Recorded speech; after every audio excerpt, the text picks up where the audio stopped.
Pen power న్యూస్కు స్వాగతం. కూటమి ప్రభుత్వం రైతు సంక్షేమమే లక్ష్యంగా పనిచేస్తుందని Narsipatnam market committee chairman Gowreddy Ramana మీడియాతో అన్నారు.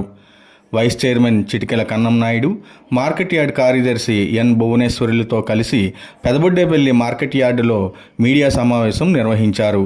ఈ సందర్భంగా వ్యవసాయ ఉత్పత్తులకు మద్దతు ధర తెలిపే పోస్టర్ను ఆవిష్కరించారు. అనంతరం ఆయన మీడియాతో మాట్లాడుతూ 11 రకాల వ్యవసాయ ఉత్పత్తులకు 2025-26 సంవత్సరానికి గాను మద్దతు ధరను ప్రభుత్వం ప్రకటించిందని, దానికి సంబంధించిన పోస్టర్ను అన్ని రైతు సేవా కేంద్రాల వద్ద ఉంచడం జరిగిందని అన్నారు. రైతులు మద్దతు ధర పట్ల అవగాహన పెంచుకొని సద్వినియోగం పరుచుకోవాలని పిలుపునిచ్చారు. స్పీకర్ అయ్యన్న పాత్రుడి సూచనల మేరకు మార్కెట్ యార్డ్ అభివృద్ధికి ప్రణాళికలు సిద్ధం చేశామన్నారు.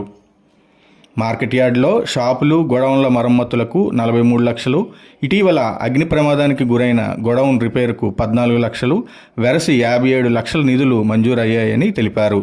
త్వరలోనే టెండర్ల ప్రక్రియ పూర్తి చేసి పనులు ప్రారంభిస్తామన్నారు. రైతు బజార్ల అభివృద్ధికి, షాపింగ్ కాంప్లెక్స్ నిర్మాణానికి 94 లక్షల నిధులు అవసరమని కమిటీ తీర్మానం చేసి స్పీకర్కు ఇవ్వడం జరిగిందని అన్నారు. ప్రైవేటు భాగస్వామ్యంతో మార్కెట్ యార్డ్ ఆవరణలో కోల్డ్ స్టోరేజ్ ఏర్పాటుకు దరఖాస్తులు ఆహ్వానిస్తున్నామని తెలిపారు. మార్కెట్ కమిటీ పరిధిలోని 4 మండలాల్లో చెక్ పోస్టులను ఆకస్మిక తనిఖీలు చేశామని, ఒక్క అక్టోబర్ నెలలోనే 128,980 రూపాయలు సెస్సు వసూలు చేశామన్నారు. ఆకస్మిక తనిఖీల ద్వారా ఇప్పటివరకు సుమారుగా 15 లక్షలు వసూలు చేయడం జరిగిందని అన్నారు. వ్యవసాయ ఉత్పత్తులపై రోజుకు 2,500 మించి వ్యాపారం చేసే వ్యాపారస్తులు తప్పనిసరిగా ట్రేడ్ లైసెన్స్ పొందాలన్నారు. ఇప్పటికే వ్యాపారస్తులతో ఈ అంశంపై సమావేశం నిర్వహించామన్నారు. లైసెన్స్ లేకుండా వ్యాపారం చేస్తున్న 31 మందిని గుర్తించామని, వారికి నోటీసులు జారీ చేశామని అన్నారు.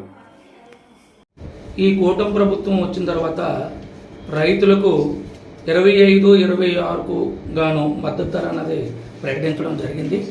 ఈ మద్దతు ధరకు సంబంధించినటువంటి పట్టికలు అన్ని రైతు సేవా కేంద్రాలలో అందుబాటులో ఉంచడం జరిగింది. కాబట్టి రైతులు ఈ విషయాన్ని తెలుసుకోవాల్సిందిగా మీ ద్వారా తెలియజేస్తున్నాం. అయితే మద్దతు ధరకు సంబంధించి ధాన్యానికి కింటాకి 2,369 రూపాయలు, అదేవిధంగా స్పెషల్ గ్రేడమో 2,389 రూపాయలు గాను, జొన్నలు 3,699 రూపాయలు, చోళ్ళు 4,886 రూపాయలు.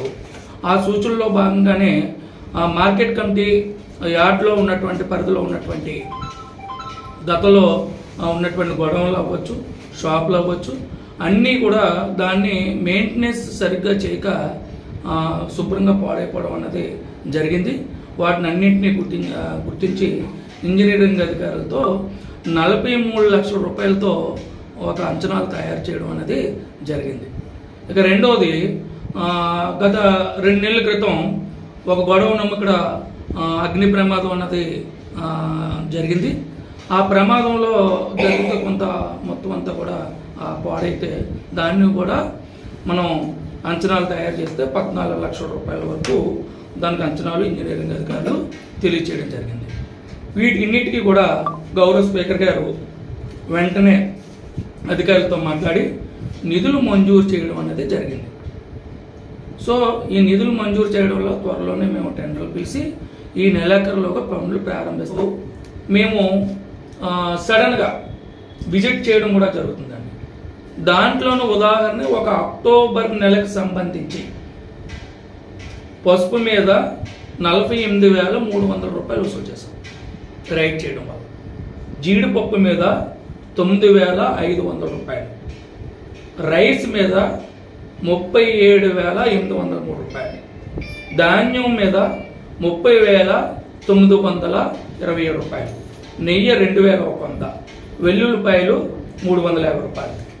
మొత్తం కేవలం ఒక అక్టోబర్ నెలకు సంబంధించి 128,980 రూపాయలు అక్రమంగా సెస్ కట్టకుండా రవాణా చేస్తున్న వాళ్ళని మా సిబ్బంది రైడ్ చేసి వసూలు చేయడం.